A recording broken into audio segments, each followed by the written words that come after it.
Imbecile. That's what he calls Professor Blanchard. The imbecile is choosing 2 students to lead a research assignment in an abandoned farmhouse. Carter knows he's going to be selected. He's the best in the neuroscience program, the best at the Leary. The Leary. It could only be the Leary. The Leary or the Allen. 2 institutions with a history of working with the government to push the limits of psychology beyond the code. Not beyond the code, despite the code. The papers coming out of the Allen amazed him, captured him, inspired him. Had he been Canadian, it would have been the Allen, or what many called Ravenscrag. The experiments they conducted were brilliant, cutting edge, mind-shattering. He wishes he were a student in the 50s studying under Lord Crag, the nickname patients gave the genius at Ravenscrag. Lord Crag returned from the trials with ideas, not cautionary tales, not disgust like the other bleeding hearts who condemned the doctors who would anyway be smuggled into his country and be given the highest positions in government in exchange for their discoveries. Lord Crag took the experiments he had heard about to the next level, and Carter hopes to do the same.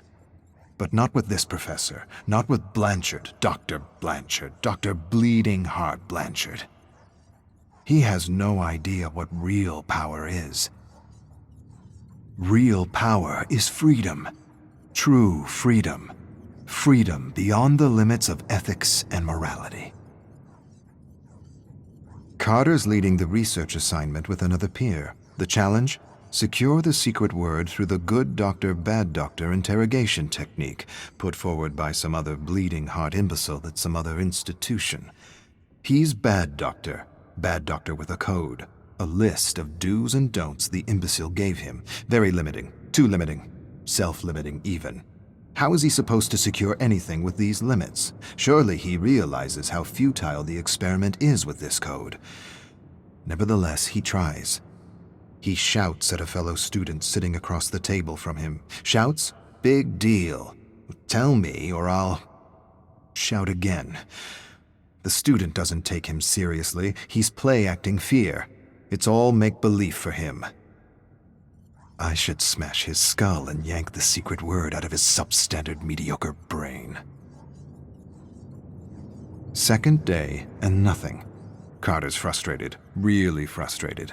At least they're tied up, all 7 of them, but it's still not enough. They need to take the interrogation to the next level, deprive them of food and water. They'll talk. When their cells begin to self-cannibalize, they'll talk. Better yet, he wants to deprive them of sleep. Sleep deprivation. Removes masks, lowers guards, makes prisoners talk for the promise of a few minutes of sleep. The 7 prisoners stare at him. They know they're safe. He can see it in their eyes. Limits. No one got anywhere respecting limits. He despises his colleague, Good Doctor. He'd have the secret by now had he been working alone and without a code. Ridiculous limits. Skinner knew better. Put his own kid in some kind of a box for years just to see what it would do. Huxley worked for the Secret Service and wrote Truths as Lies in Brave New World. War of the Worlds was another great test in mass propaganda. The power of the radio to induce fear and anxiety in an unsuspecting audience. The power of fear and anxiety to inspire silence and indifference and create perfect consumers. Ethics, morality, limits. For sheep, not shepherds. Carter feels anxiety unlike he ever felt as he watches Good Doctor interrogate one of his classmates. He approaches him from behind with a piece of wood, something he found on the ground, raises the makeshift club. Before he realizes what he's doing, he pounds the Good Doctor's head. Pretend fear becomes real fear as his fellow students stare at him in horror. No more Good Doctor. No more rules. No more limits. Except the limits of his imagination. Carter ties a student to a chair. Warm blood drips everywhere. He twists pieces of flesh off his face. The sheep look away, but never up. With terrible moans and squirms, he gets a secret word from each and every one of them. New, Reich, Horizons, Fourth, Bird, Kill. His classmates beg to be released. They sob and agonize in their chairs. They plead the experiment is over. You have the words. You win. We're done. Carter smiles. He's still got a few days. A few more days and a few more experiments to run. Could put his career at risk. But he's got the good doctor to take the fall. I'll take what I learned from Lord Crag and lobotomize these imbeciles and manipulate... No, not manipulate. Manufacture. Yes, manufacture reality. Music blares. Eyes are kept forced open with toothpicks. Carter piggybacks a looping song with an inaudible subliminal frequency to evoke fear, anxiety, and discontent. He experimented with the loop on his parents, always caused a fight between them. He doesn't remember where he got the loop. He first read about the subliminal frequency from advertisers. Advertisers deny subliminal loops work. Of course they do. Advertisers deny they use subliminal loops. But they do. They use them, and they work. They must. They must because peace and contentment is our natural disposition. War and discontent needs to be instilled, enforced, manufactured, repeated over and over again until it's the main script in the collective consciousness. Paperclip, Bluebird, MK Ultra, MK Delta, MK Search. They were all necessary. Lord Crag had the right idea, good instincts. So did the Black Sorcerer and the Dirty Trickster. They inspired all the goodies he brought with him in his bag. Music, drinks, drugs, lots of drugs. For a moment, just a moment, he hesitates. He'll probably go to jail for a long time if he uses his goodies. But being free, being truly free for a few days, is worth a lifetime of imprisonment. But I won't get caught. Good Doctor will. Carter wonders if he can remother these sheep. Remother, he loves the term. He wishes it was his own, but it's not.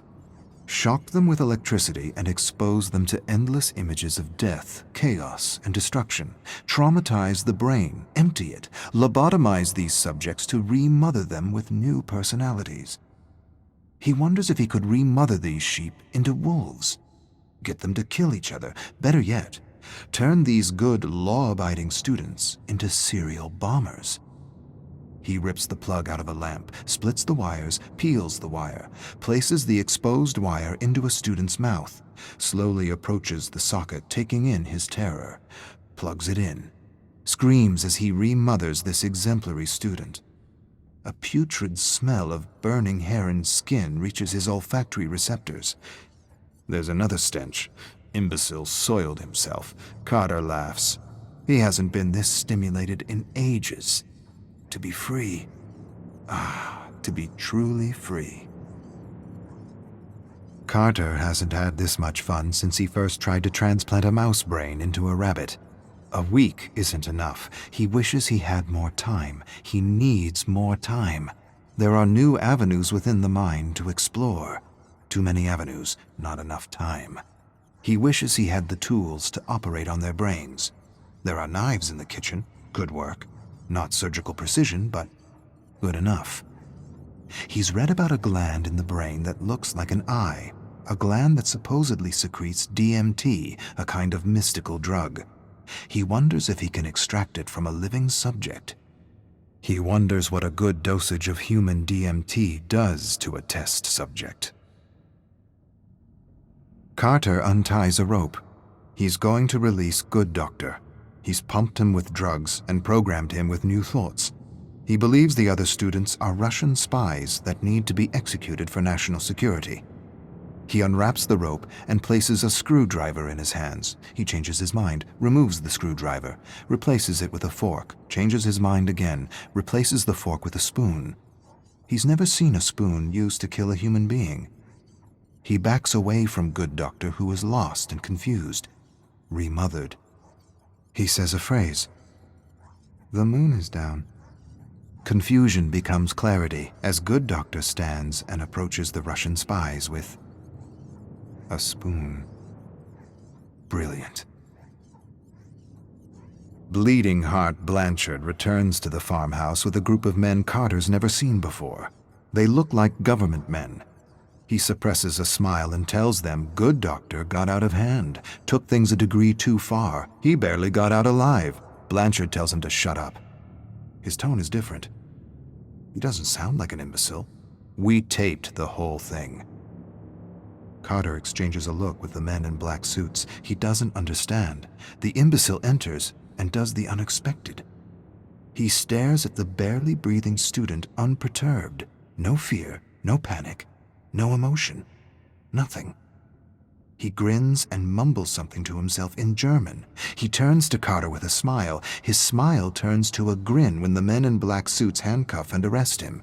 Blanchard whispers, "Looks like you had your chance to make merry hell and took it. The cuffs are just for appearances." I don't understand. Yes, you do. You understand much more than the others. Welcome to MK Awakening.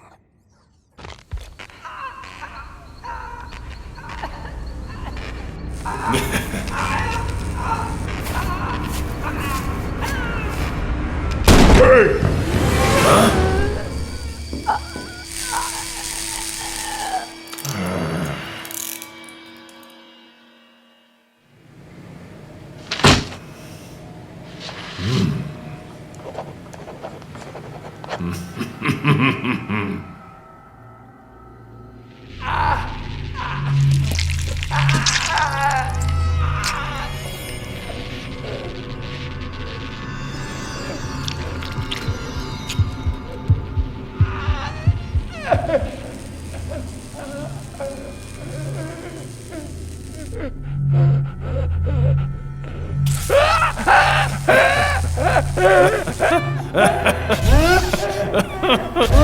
Huh?